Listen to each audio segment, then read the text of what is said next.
তারেক রহমান যুব পরিষদের টাঙ্গাইল জেলা আহ্বায়ক কমিটির পরিচিতি অনুষ্ঠান অনুষ্ঠিত হয়েছে গত 11 জানুয়ারি 2025 শনিবার বিকেল 4 ঘটিকার সময় টাঙ্গাইল শহরস্থ ফুজি ফাস্টফুড হোটেলে। তারেক রহমান যুব পরিষদ কেন্দ্রীয় কমিটির চেয়ারম্যান মোহাম্মদ শফিউল বাদশাহ শিপনের অনুমোদনে গঠিত টাঙ্গাইল জেলা আহ্বায়ক কমিটির পরিচিতি অনুষ্ঠান অনুষ্ঠিত হয়। অনুষ্ঠানে প্রথমে 21 দফা বিশিষ্ট তারেক রহমান যুব পরিষদের টাঙ্গাইল জেলা আহ্বায়ক কমিটির নির্বাচিত সদস্যদের নাম এবং পদবি উল্লেখ করা হয়।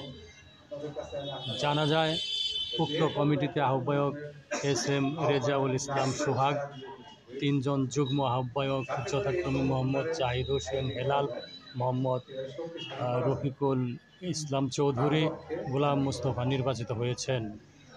এছাড়া সদস্য সচিব কাজী বজলুর রহমান, 2 জন যুগ্ম সদস্য সচিব যথাক্রমে মোহাম্মদ মানিক শেখ এবং এ.এম. ইকবাল নির্বাচিত হয়েছেন।